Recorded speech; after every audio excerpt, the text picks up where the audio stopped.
السلام علیکم اور خوش آمدید. یہ ہے آج اسلام. میرا نام ہے خالد ملک, آپ کا میزبان, اور ہمارے مذہبی اسکالر اس پورے سفر میں ڈاکٹر خالد ظہیر بھی ہمارے ساتھ. چلتے ہیں ہم اپنے اگلے سوال کی جانب. السلام علیکم, میرا نام مدینہ ہے اور میرا یہ سوال ہے کہ کیا ہم قربانی کا گوشت کسی غیر مسلم کو دے سکتے ہیں؟ میرے سوال کے دو حصے ہوں گے. جی, ایک تو کیٹیگوریکل جواب ہے کہ بالکل دے سکتے ہیں, اور ایک اس کی وضاحت ہے. اوکے. دیکھیے, یہ جو ہمارا دین ہے نا, جی, یہ جان لیجئے کہ یہ اصل میں سب کا دین ہے. ہم نے اس کو مان لیا ہے. ابھی بہت سے لوگ ہیں کہ جو ماننے کے منتظر ہیں, یا کہیے کہ دعوت کے منتظر ہیں کہ ان کو صحیح طرح سے پہنچے اور وہ بھی مان لیں. ہم غیر مسلموں کے بارے میں اگر یہ رویہ رکھیں گے کہ ہم نے ان کو اپنے دین سے متعارف نہیں کرانا, دین میں جو ہمارے خیر ہے اس سے ان کو شریک نہیں کرنا اس میں, تو ظاہر ہے کہ پھر اپنے آپ کو ہم محدود کر لیں گے. اس طرح کا کوئی حکم موجود ہی نہیں سرے سے کہ آپ یہ گوشت کسی اور کو نہیں دے سکتے. ظاہر ہے کہ آپ کے معاشرے میں مسلمان بھی رہتے ہیں, غیر مسلم بھی رہتے ہیں. ہمارے ملک میں تو کم رہتے ہیں, ظاہر ہے زیادہ تر ہمارے گرد و پیش میں مسلمان ہی ہیں, ان میں سے بہت سے لوگ غریب بھی ہیں. لیکن اس میں کوئی حرج نہیں ہے کہ آپ اپنے غیر مسلم دوستوں کو, بہنوں, بھائیوں کو متعارف کرائیں کہ دیکھو یہ ہمارے ہاں کی ایک عید ہے, اس کے پیچھے یہ ایک بہت عظیم مقصد ہے, ایک بڑا اہم واقعہ ہے, جس میں کہ ایک اللہ کے بندے نے اپنے بیٹے کو خدا کے حکم پر قربان کرنے کے لیے بغیر کسی جھجک کے آمادگی کا اظہار کر دیا تھا. اس کے بعد سے اب تک ہم اسی اہم عظیم واقعے کی یاد میں یہ عمل کرتے ہیں. وہ جو ایک طبقہ جو یہ کہتے ہیں کہ جو ہمارے دوست یہ کہتے ہیں کہ نہیں دینا چاہیے, وہ کس نظریے سے اس کو دیکھ رہے ہیں, اگر آپ اس کی بھی وضاحت کر دیں. جی, ان کا جو نظریہ ہے وہ یہ ہے کہ یہ تو ایک خالصتاً دینی عمل ہے, اور اس گوشت کا جو بانٹنا ہے وہ اصل میں اس قربانی کے بعد ممکن ہوتا ہے کہ جو قربانی سر تسر ہمارے دین کا ایک شعیرہ, ایک ریلیجس سمبل ہے, ایک بہت بڑے, تو اس میں ہم غیر مسلموں کو کیسے شریک کریں. آپ یوں سمجھیے کہ ایک جس کو کہتے ہیں نا فقہی قسم کی آرگومنٹ ہے جو لوگوں نے اختیار کی ہے. لیکن دین میں تو حکم وہ ہوتا ہے نا کہ جس میں آپ کو واضح طور پر بتا دیا جاتا ہے کہ آپ نے اس کو کرنا ہے ایسے یا نہیں کرنا ہے.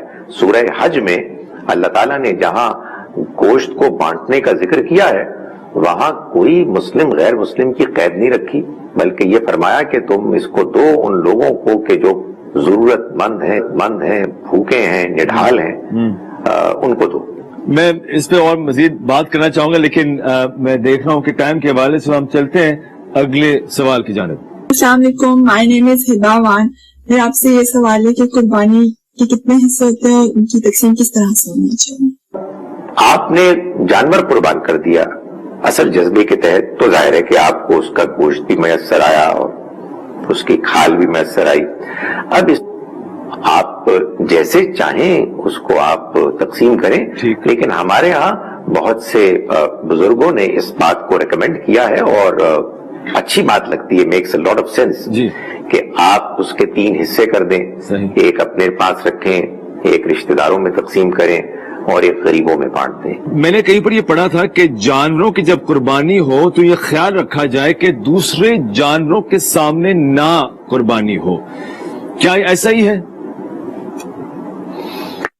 جی بالکل ایسا ہی ہے. دیکھیں, بات یہ ہے کہ جیسے ہمارے جذبات احساسات ہیں ویسے جانوروں کے بھی ہیں, تو جانوروں کو قربان کرتے ہوئے اس کا خیال رکھنا چاہیے کہ دوسرے جانوروں کو اذیت نہ ہو. یہ اللہ کی مخلوق ہیں, ان کے بھی احساسات ہیں, ان کو اگر تکلیف پہنچے گی ہماری کوتاہی کی وجہ سے تو ہم اس کے لیے جواب دہ ہوں گے. کیا بات ہے, بہت خوبصورت بات. تھینک یو ڈاکٹر خالد. ہم چلتے ہیں اپنے اگلے سوال کی طرف. السلام علیکم, میرا نام خرم ہے, میں لاہور سے ہوں. میرا کوسچن ہے, عید الاضحیٰ کی قربانی کے ساتھ کیا عقیقے کی نیت بھی کر لی جائے تو دونوں چیزیں قبول ہوں گی؟ اس کا مجھے کائنڈلی آنسر کر دیں. میں یہ تو نہیں کہتا کہ یہ کوئی بہت مطلوب چیز ہے، لیکن میں اس کو غلط اور ناجائز بھی نہیں کہہ سکتا. قربانی بہت مطلوب چیز ہے، لیکن بہرحال ایک نفلی عبادت ہے. اسی طرح کا معاملہ عقیقے کا بھی ہے. تو اگر کوئی شخص یہ محسوس کرتا ہے کہ بھائی میں افورڈ نہیں کر سکتا، بچی پیدا ہوئی ہے، قربانی کے دن آ گئے ہیں، تو میں جانور بھی قربان کر رہا ہوں، اس کا بھی جذبہ میرے اندر موجود ہے، لیکن ساتھ ہی ساتھ جو عقیقے میں اللہ کی شکر گزاری کا جذبہ ہے، میں اس کا بھی اظہار کر رہا ہوں. یہ بالکل ایسے ہی ہے جیسے کہ آپ جب قربانی کرتے ہیں، اپنی طرف سے بھی کرتے ہیں، اپنے گھر والوں کی طرف سے بھی کرتے ہیں، تو ظاہر ہے وہ ایک ہی عمل ہے کہ جو بہت سے لوگوں کے لیے کفایت کر جاتا ہے.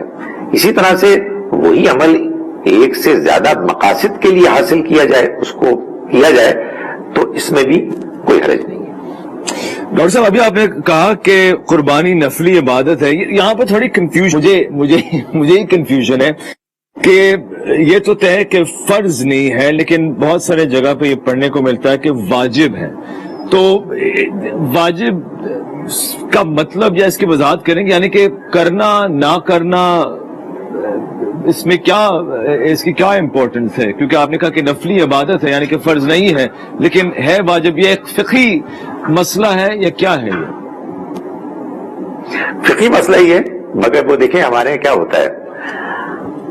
دین تو اصل میں وہ ہے کہ جو نبی اکرم صلی اللہ علیہ وسلم نے ہم کو دیا. آپ نے ہم کو دین دیا قرآن اور سنت کی شکل میں.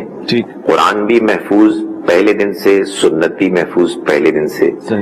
پھر آپ کا وہ عمل، آپ کی وہ تاریخ ہے کہ جو حدیث میں بیان ہوئی، اس کو ہم قرآن اور سنت کی روشنی میں دیکھتے ہیں.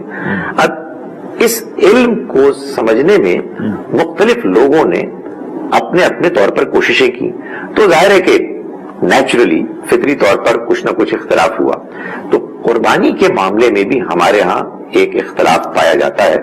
بعض لوگ اس کو واجب کہتے ہیں، اور ان کے ہاں واجب کی اصطلاح ایک فرض اور نفل کے درمیان ایسے عمل کے لیے استعمال ہوتی ہے کہ جس کو چھوڑنا بہرحال گناہ ہے. تو یہ ہمارے ہاں ایک پاپولر انڈرسٹینڈنگ ہے. مگر میں یہ گزارش کرتا ہوں کہ شاید یہ آپ کے لیے ایک سرپرائزنگ بات ہو کہ یہ جو حج کی قربانی ہے نا، یہ بھی نفلی قربانی ہے. حج میں ایک قربانی وہ ہے کہ جو فرض ہے، اتنی فرض ہے کہ اللہ تعالیٰ نے اس کی فرضیت کو بہت واضح طریقے سے بیان کیا ہے. لیکن اس کی قربانی وہ ہے کہ جو نفل ہے، اور سچی بات یہ ہے کہ وہ اتنی نفلی قربانی ہے کہ اس کو لوگ عام طور پر کرتے ہی نہیں ہیں. حج کی قربانی جو فرض ہے وہ قربانی ہے کہ جو حج تمتع کرنے والے لوگوں کے لیے لازم کر دی گئی ہے. حج تمتع کہتے ہیں اس حج کو کہ جس حج کے کرنے کے موقع پر ایک حاجی پہلے عمرہ کرتا ہے اور اسی سفر میں پھر حج کرتا ہے. تو اللہ تعالیٰ نے فرمایا کہ جس نے عمرے کا فائدہ حاصل کیا حج کے سفر میں، فمن تمتع بالعمرۃ الی الحج، جس نے عمرے کا فائدہ حاصل کیا حج کے سفر میں، فمستیسر من الہدی، تو پھر اس کو جو جانور میسر آ جائے اس کی قربانی دے. اگر وہ نہ کر سکے تو پھر وہ روزے رکھے گا 10، 3 حج کے سفر میں اور 7 لوٹ کر گھر جب جائے گا. اللہ تعالیٰ فرماتے ہیں تلکا عشرۃ کاملہ، یہ کل ملا کے 10 روزے ہیں. یہ قربانی تو لازم ہے. اس کے علاوہ حج کی قربانی، اور سنیے عمرے کی قربانی، عمرے کی قربانی تو اتنی نفلی قربانی ہے کہ مسلمان اب اس کو بھول گیا ہے. یہ بھول گئے ہیں ہم کہ نبی صلی اللہ علیہ وسلم جب اپنے صحابہ کے ساتھ عمرہ کرنے گئے تھے اور راستے میں مشرکین مکہ نے آپ کو روک لیا اور حدیبیہ کے مقام پر ایک معاہدہ ہوا اور آپ واپس لوٹے، تو آپ احرام کی حالت سے باہر آنے سے پہلے آپ نے اپنے جانور قربان کیے. سو یہ اصلاً ایک نفلی قربانی ہے جو بہت پسندیدہ اور مطلوب ہے. قربانی کے حوالے سے ایک اور سوال ہے یہاں پہ ڈاکٹر صاحب، پھر میں قربانی کی طرف آؤں گا. السلام علیکم، سردار زبیر ہے. کوشچن یہ تھا آج کا کہ حج اس بندے پہ واجب ہے جو قرضدار ہو اور اس کی آمدنی کا آدھا حصہ قرض میں جاتا ہو.